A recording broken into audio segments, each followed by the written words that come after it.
హల్లెలూయా. ప్రభువునందు ప్రియ దేవుని జనాంగమా, యేసు ప్రభుల వారి ప్రశస్త నామమున మీకు శుభములు తెలియజేస్తూ ఉన్నాను.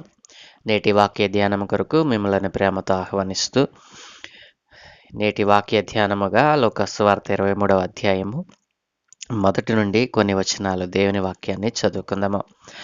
అంతటా వారందరూ లేచి ఆయనను పిలాతునొద్దకు తీసుకుని పోయి, ఇతడు మా జనమును తిరుగుబడ ప్రేరేపించుచు కైసరుకు పన్నియవద్దనియు తానే క్రీస్తును ఒక రాజు అనియు చెప్పగా మేము వింటిమని ఆయన మీద నేరము మోపసాగిరి.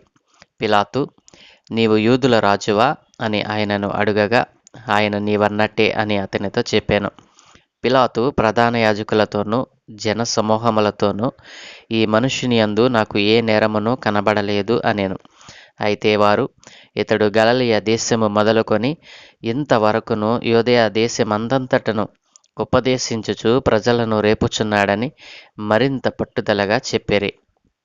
ఆమెన్. ప్రభువునందు ప్రియ దేవుని జనాంగమా, చదువుకొనబడిన లేఖనం నిమిత్తమే ప్రార్థన చేద్దాం. మమ్మలను మిక్కిలిగా ప్రేమించుచున్న మా ప్రియ పరలోకపు తండ్రి, సర్వోన్నతుడా, పరిశుద్ధుడా, మీకు స్తోత్రాలు నాయనా. ఏ మంచి లేని మా జీవితంలో మరొక నూతన దినాన్ని అనుగ్రహించినందుకే మీకు స్తుతులు చెల్లిస్తూ, చదువుకొనబడిన ఈ లేఖనమును మా కొరకు దీవించుమని యేసునామమున ప్రార్థిస్తున్నాము తండ్రి. ఆమెన్.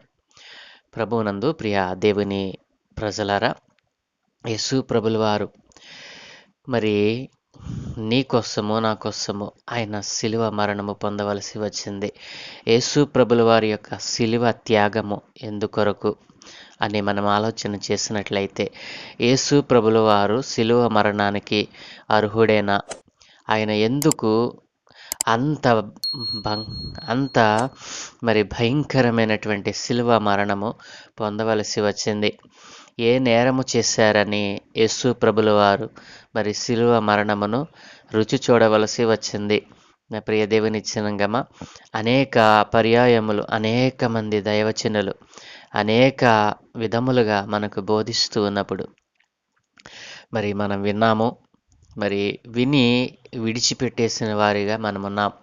ప్రియ దేవుని జనాంగమా, యేసు ప్రభుల వారు నీ కోసము నా కోసము చేసినటువంటి త్యాగము ఎంత మరి పరిశుద్ధమైనదో, అది ఎంత త్యాగపూరితమైనదో ఎప్పటికీ కూడా గ్రహించకుండా యేసు ప్రభుల వారిని స్వంత రక్షకునిగా అంగీకరించినటువంటి వారు కూడా ఆయన యొక్క త్యాగాన్ని గుర్తించకుండా ఈ లోకములో ఎవరి కోసమో ఆయన శిలువ మరణం పొందారు, ఎవరి కోసమో ఆయన మరి దుర్మార్గుడిగా ఎంచబడ్డాడు, ఎవరి కోసమో ఆయన మరి తృణీకరింపబడ్డాడు, ఇటు విషయాలన్నిటినీ కూడా విడిచిపెట్టి కేవలము సమస్య వచ్చినప్పుడు మాత్రమే యేసు ప్రభుల వారిని దగ్గరికి వస్తూ, మరి ఏదైనా రోగం వస్తే యేసు ప్రభుల వారి దగ్గరికి వస్తూ మీ సమయాన్ని మీ యొక్క జీవితాన్ని వ్యర్థపరుచుకుంటున్నటువంటి వారితో ఈ రోజున ప్రభు మరి సూటిగా మాట్లాడాలని ఆయన మరి కోరుకుంటూ ఉన్నాడు. నా ప్రియ దేవుని జనాంగమా, యేసు ప్రభుల వారు మరి ఈ లోకములో ఉన్నటువంటి ఈ ప్రపంచం మీద ఈ భూమి మీద ఉన్నటువంటి సకల మానవాళి కొరకు తన్ను తాను తగ్గించుకొని మరి వారి పాపముల కొరకు వారి దోషముల కొరకు తన ప్రాణాన్ని పెట్టడానికి మరి శిలువ మరణము ద్వారా మన పాపములను ప్రాయశ్చిత్తం చేయడానికి ఆయన ఎంతగానో ఇష్టపడ్డాడు, ఆశపడ్డాడు. మరి ఆయన ఇట్టి మరణం పొందడానికి అర్హుడేనా? ఇట్టి మరణము ఎంతటి మరి దేశద్రోహులకు మరి సంఘ విద్రోహ శక్తులకు మరి సంభవిస్తుందో, కానీ ఆయన ఏ నేరము చేయకపోయినా ఏ దోషము చేయకపోయినా మరి తన ప్రజలను రక్షించటానికి మరి పాపములో ఉన్నటువంటి వారిని మరి పరిశుద్ధులనుగా మార్చడానికి ఆయన అనేకమైనటువంటి ఆశ్చర్య అద్భుత కార్యములను వారి కళ్ళ ఎదుట చేసి మరి తన్ను తాను దైవ కుమారునిగా ప్రత్యక్షపరుచుకున్నప్పటికీ ఆనాటి జనసమూహము ఆయన పెట్టినటువంటి ఆహారం తిన్నారు, రొట్టెలను తిన్నారు, చేపలు తిన్నారు, కానీ ఆయనను దైవ కుమారునిగా అంగీకరించలేదండి. కాబట్టి నా ప్రియ దేవుని జనాంగమా, దేవుని యొక్క మరి ప్రసన్నత ఆ రోజు వారి మధ్య మరి సంచారం చేస్తే ఆ దేవుని యొక్క ఆ యొక్క నామాన్ని, దేవుని యొక్క ఆ ప్రసన్నతను, ఆ ప్రత్యక్షతను వారు అనుభవించకుండా యేసు ప్రభుల వారి మీద ఏమని నేరం మోపుతున్నారో తెలుసండి? ఆనాటి ప్రధాన యాజకులు, శాస్త్రులు, పరిచయులతో కలిసి వారు చేసినటువంటి నేరారోపణ ఏమిటో తెలుసా? ఇతడు మా జనమును తిరుగుబడ ప్రేరేపించుచు కైసరుకు పన్నియవద్దనియు తానే క్రీస్తు అనే ఒక రాజుననియు చెప్పగా మేము వింటిమని ఆయన మీద నేరం మోపుతున్నారండి. నా ప్రియ దేవుని జనాంగమా, యేసు ప్రభుల వారి భూమి మీద జీవించినప్పుడు ఎప్పుడైనా ఏ జనమునైనా తన వెంట పోగేసుకొని ప్రభుత్వానికి వ్యతిరేకంగా మరి ఆనాటి యోధా జనాంగంలో మరి ప్రధానులైనటువంటి వారిని, ప్రధాన యాజకులకు ఒక మతానికి వ్యతిరేకంగా కానీ, ఒక వర్గానికి వ్యతిరేకంగా కానీ ఆయన జనాన్ని పోగేసుకుని ఎప్పుడైనా తిరగబడినట్లుగా ఎక్కడైనా వ్రాయబడి ఉందా? మీరు ఆలోచన చేయండి. ఆయనను ఒక తిరుగుబాటు చేసేటువంటి మరి దొంగగా, తిరుగుబాటును ప్రేరేపించేటువంటి వ్యక్తిగా ఇక్కడ ఆయనను చిత్రీకరిస్తూ ఉన్నారు. నా ప్రియ దేవుని జనాంగమా, ఎప్పుడైనా ఆయన ఆనాటి జనాంగమును ఎప్పుడైనా తన వెంట తిప్పుకున్నారా? అనేక జనాంగము ఆయన దగ్గరకు, ఆయనను వెతుక్కుంటూ ఆయన దగ్గరికి వెళ్ళింది తప్ప ఆయన ఏ జనాంగమును తన వెంట తిప్పుకొనలేదు. కాబట్టి ఈ రోజున ప్రజలు ఏ రీతిగా మారిపోయారంటే, ఆయన పెట్టినటువంటి రొట్టెలు తిన్నారు, ఆయన పెట్టినటువంటి చేపలను ఆహారంగా భుజించారు, ఆయన చెప్పినటువంటి పరలోక సంబంధమైనటువంటి ఆశీర్వచనాలు విన్నారు. కానీ వారి హృదయాలలో వీరు ఆనాటి ప్రధాన యాజకులు, శాస్త్రులు, పరిసయ్యులు విషపు బీజాలను వేస్తూ, యేసు ప్రభుల వారేమో శాశ్వతమైనటువంటి జీవమునిచ్చేటువంటి విత్తనాలు విత్తితే వీరు ఈ జనసమూహములలో విషపు బీజములను విత్తి యేసు ప్రభుల వారి మీద కూడా అబద్ధ సాక్ష్యములను ప్రేరేపిస్తూ, అబద్ధ సాక్ష్యాలు చెప్పేవారిగా వారికి ద్రవ్యమిచ్చి యేసు ప్రభుల వారి మీద నేరమోపాలని చూశారు. అయితే నా ప్రియ దేవుని జనాంగమా, వారు అంటున్నారు కదా, ఇతడు మా జనమును తిరగబడ చేస్తా ప్రేరేపిస్తా ఉన్నాడు, మా జనము మా మీదే తిరుగుబాటు చేసేటట్లుగా ప్రేరేపిస్తున్నాడు, మేము చూసాము అని అంటున్నారు కదా. ప్రభుత్వానికి ఏ విధమైన పన్నులు కట్టక్కర్లేదు, నేనే మీకు రాజును, నేనే క్రీస్తును, దైవ కుమారుణ్ణి అని చెప్పుకుంటూ తిరుగుతూ మా ప్రజలను మా మీదకు తిరుగుబాటును ప్రేరేపిస్తూ ఉన్నాడని యేసు ప్రభుల వారి మీద నేరం మోపారండి. ప్రియ దేవుని జనాంగమా, ఎంతటి ఎంతటి అబద్ధమైనటువంటి నిజమునకు నిలబడినటువంటి ఆరోపణలు ఆ రోజున యేసు ప్రభుల వారు ఏదో మోపినట్లుగా మనం చూడవచ్చును. కాబట్టి నా ప్రియ దేవుని జనాంగమా, ఈ రీతిగా వారు పిలాతునొద్ద, అధికారిని యొద్ద యేసు ప్రభుల వారి మీద నేరం మోపితే ఆయన అన్నాడు కదా, ఆయన ఏమన్నా మాట్లాడారండి? యేసు ప్రభుల వారు ఏమీ మాట్లాడలేదు. అయితే పిలాతు అన్నాడు, పిలాతు నీవు యూదులకు రాజువా అని ఆయనను అడిగినప్పుడు యేసు ప్రభుల వారు అన్నారు కదా, నీవన్నట్టే నేను యూదులకు రాజునే, పైనుండి దేవుని కుమారునిగా ఈ లోకానికి వచ్చినటువంటి దైవ కుమారుణ్ణి, క్రీస్తును నేనే అని ఆయన అన్నట్టుగా మనం చూడగలం. అయితే మరొకసారి వారు ఏమన్నారో తెలుసా? ఇతడు గలిలయ దేశం మొదలుకొని ఇంతవరకు కూడా యోదయ దేశమందంతటను ఉపదేశించుచు ప్రజలను రేపుచున్నాడు. యేసు ప్రభుల వారి ఉపదేశము ప్రజలను బాగు చేసిందా, పాడు చేసిందా? ఆలోచన చేసినట్లయితే ఆయన ఉపదేశము విన్నటువంటి వారు అనేక మంది బాగుపడ్డారు. ఆయన మాట వింటే స్వస్థత కలిగింది, ఆయనను తాకితే స్వస్థత కలిగింది, ఆయన ఆజ్ఞాపిస్తే దెయ్యాలు వదిలిపోయాయి. కాబట్టి యేసు ప్రభుల వారు చేసినటువంటి ఇన్ని గొప్ప మంచి కార్యాలు అనుభవించినటువంటి ఆనాటి జనసమూహము ఈ రోజున యేసు ప్రభుల వారికి వ్యతిరేకంగా సాక్ష్యం చెప్పడానికి ధనమును ఆశించి, ధనమునకు ఆ రోజున యేసు ప్రభుల వారిని అమ్మేసుకున్నట్లుగా వారు అనుభవించినటువంటి ఆ యొక్క దేవుని యొక్క స్వస్థత ఆశ్చర్య కార్యములను వారు మరిచిపోయి ద్రవ్యమునకు మరి మరి వారు పోసినటువంటి మద్యమునకు బానిసలై ఆనాడు దేవుని మీద తిరుగుబాటు చేసి ఆయన మీద నేరం మోపడానికి వారు పూనుకున్నారండి. నా ప్రియ దేవుని జనాంగమా, యేసు ప్రభుల వారు చేసినటువంటి త్యాగము ఎంత గొప్పదో.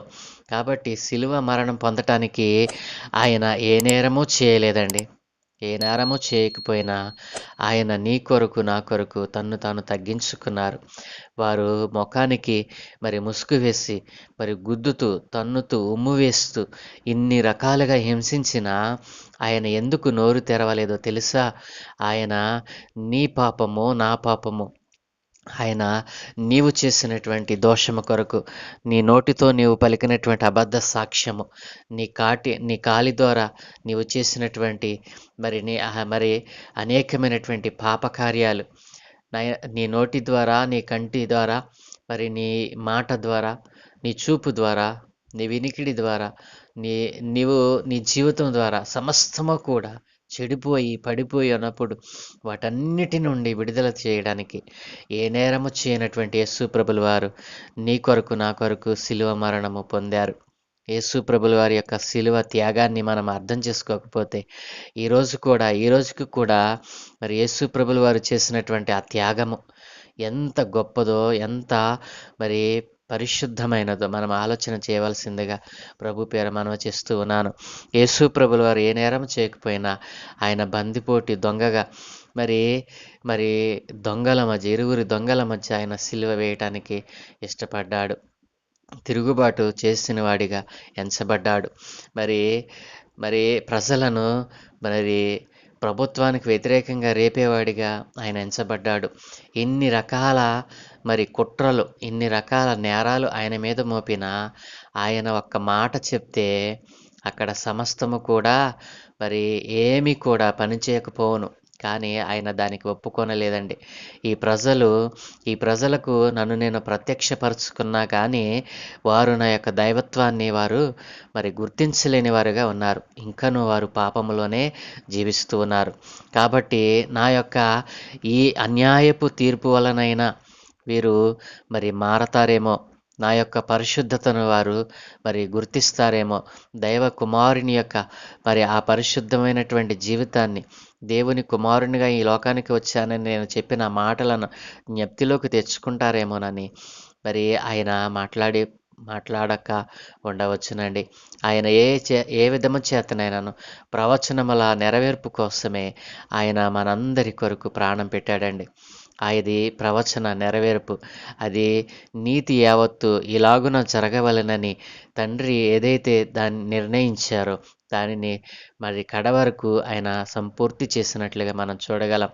మరి యేసు ప్రభుల వారు మరి కొండ మీద మరి అప్పగింపబడబో ముందు ఆయన చేసినటువంటి తండ్రికి చేసిన ప్రార్థనలోనే మరి తండ్రి చేయి విడవగా ఆయన ఒంటరి అయిపోయాడు. ఆయన ఒంటరిగా మరి అధికారుల ముందు నిలబడ్డాడు.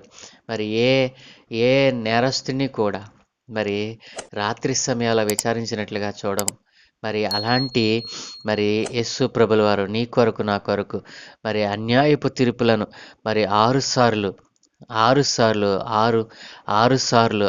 రకాలుగా ఆయన మరి విచారింపబడి మరి ఏ నేరము కూడా ఆయన మీద మరి రుజువు కాకపోయినప్పటికీ కూడా యేసు ప్రభుల వారు నీ కోసము నా కోసమే ఆయన శిలువ మరణం పొందారు.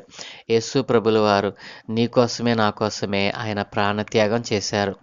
కేవలము నీవు చేసిన నేను చేసిన మనందరము చేసిన దోషముల మరి పరిహారము నిమిత్తమే ఆయన శిలువ మరణం పొందారు. యేసు ప్రభుల వారు పుట్టుకలో పాపము లేదు, ఆయన జీవితంలో పాపము లేదు. ఆయన మరి పునరుత్థానము, ఆయన తిరిగి లేచి మన కొరకు మరి జీవాన్ని ఇచ్చటానికే ఆయన మరి ఈ కార్యములన్నీ కూడా జరిగించినట్లుగా ఆయనలో పాపము కనుగొనాలని అనేక మంది ప్రయత్నం చేసి విఫలులయ్యారు. ఎందుకంటే ఈ సృష్టి ఆరంభమును ఈ సృష్టి కంటే ముందుగానే ఉన్నటువంటి దేవుడు ఈ సృష్టి సృష్టింపబడక ముందే భూమి మీద కానీ భూమి పైన ఆకాశ మండలంలో కానీ మనం ఎక్కడ చూసినా పాపము లేనివాడు ఎవరైనా ఉన్నారు అనంటే ఆయన యేసుక్రీస్తు ప్రభుల వారే. కాబట్టి నా ప్రియ దేవుని జనాంగమా, ఆయనలో ఉన్నటువంటి ఈ పరిశుద్ధతను, ఆయనలో ఉన్నటువంటి ఈ జీవాన్ని, ఆయనలో ఉన్నటువంటి ఈ యొక్క నీతియుక్తమైనటువంటి ఆయన నామాన్ని మనము నమ్మినట్లయితే, ఆయన యందు విశ్వాసం ఉంచినట్లయితే, ఆయన మనలందరినీ కూడా పాపము నుండి విడిపించి ఎప్పుడో మన కొరకు ఆయన పాప క్రయధనాన్ని చెల్లించేశాడు. కాబట్టి ఈ రోజున ఇంకనూ నీవు పాపములో నీ జీవితాన్ని నీవు మలినం చేసుకుంటున్నావంటే, మరి ఆయన త్వరలో రాబోతూ ఉన్నాడు. నీవు ఇంకను నీ పాపములోనే మరణిస్తే ఏమి ప్రయోజనము?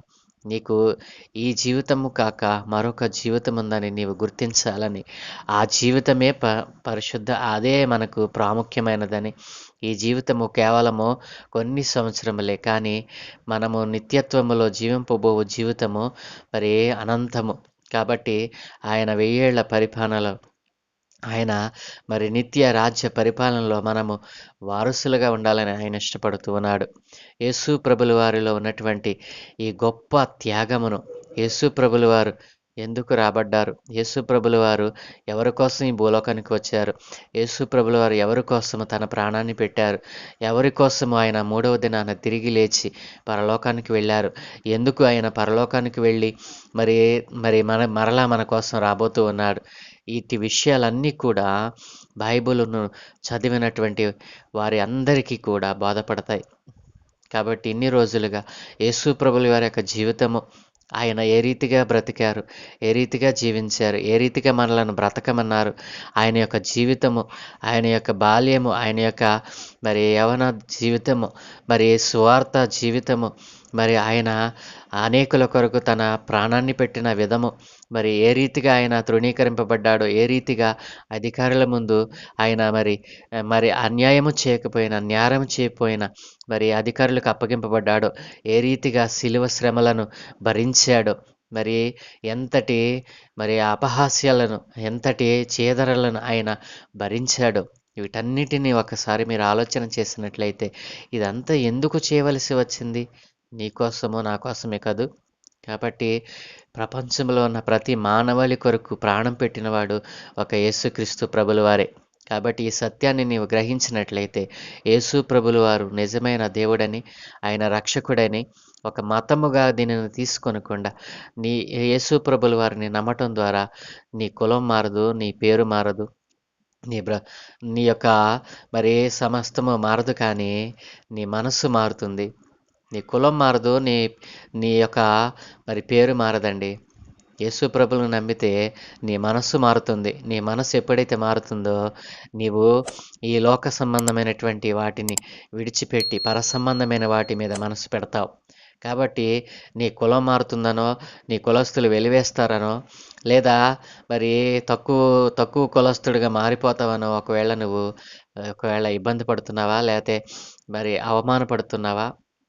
యేసు ప్రభుల వారిని నమ్మితే నీ కులం మారదు, నీ మతం మారదు, నీ మనస్సు మారుతుంది అంతే. దేవునికి నీ మనస్సునిచ్చినట్లయితే, నీ హృదయాన్ని ఇచ్చినట్లయితే, ఆయన నిన్ను పరిశుద్ధినిగా, మరి ఈ లోకమునకు వేరుగా నిన్ను ఆయన మరి హెచ్చించడానికి, నిన్ను ఆశీర్వదించడానికి, నిన్ను బలపరచడానికి, అభివృద్ధిపరచడానికి ఆయన ఇష్టపడుతూ ఉన్నాడు. ఆయన యందు విశ్వాసం ఉంచి, ఆయన మాటల యందు మరి నమ్మిక ఉంచి, ఆయన మరి సొంత రక్షకునిగా అంగీకరించినట్లయితే, ఆయన నిన్ను తన కుమారునిగా, కుమార్తెనిగా స్వీకరించడానికి ఇష్టపడుతూ ఉన్నాడు. ప్రార్థన. మమ్మల్ని మిక్కిలిగా ప్రేమించుచున్న ప్రియ పరలోకపు తండ్రి, సర్వోన్నతుడ, పరిశుద్ధుడా, మీకు స్తోత్రాలు నాయన. ఏ మంచి లేని మా జీవితంలో మరొక నూతన దినాన్ని అనుగ్రహించారు. అవును తండ్రి, ఆనాటి జనాంగము మీ యొక్క పరిశుద్ధతను గుర్తించకుండా నాయన, మీ మీద అనేక మరి దోషారోపణలు చేశారు నాయన. అయ్యా, మీరు ఎప్పటికి కూడా నాయన ఏ దోషమును చేయనటువంటి వారు, ఏ పాపమును తమకు అంటకుండా జీవించినటువంటి వారు నాయన. ఆ రీతిగానే మేము కూడా జీవించాలని ఆశపడినటువంటి వారు, మీ మీద మేము చేసిన దోషము, నేరారోపణలు అన్నీ కూడా అబద్ధములని ఆనాడు మరి అధికారులు రాజులు నమ్మారు. కానీ ఆనాటి నీ ద్వారా నాయన మరి స్వస్థత పొందుకున్నవారు, నీ ద్వారా మరి అనేక ఆశ్చర్య అద్భుతములను అనుభవించినటువంటి వారు గుర్తించలేకపోయారు.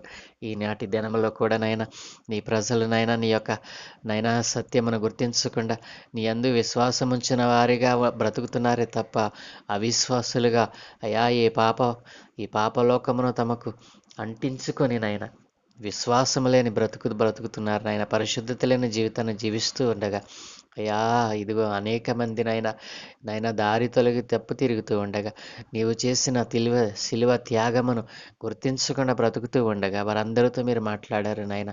నీకోసమే నా కోసమే అని వారందరూ గుర్తించే భాగ్యం అనుగ్రహించమని, నీవు చేసిన శిలువ త్యాగము సర్వ మానవాళి కోసమని మరి ఈ రోజున ప్రజలందరూ తెలుసుకున్నట్లుగా సహాయము దయచేయమని, ఘనత మహిమ ప్రభావాలు మీరే పొందుకోమని యేసయ్య పరిశుద్ధ నామమున ప్రార్థించి వేడుకుంటూ ఉన్నాము తండ్రి. ఆమేన్, ఆమేన్, ఆమేన్.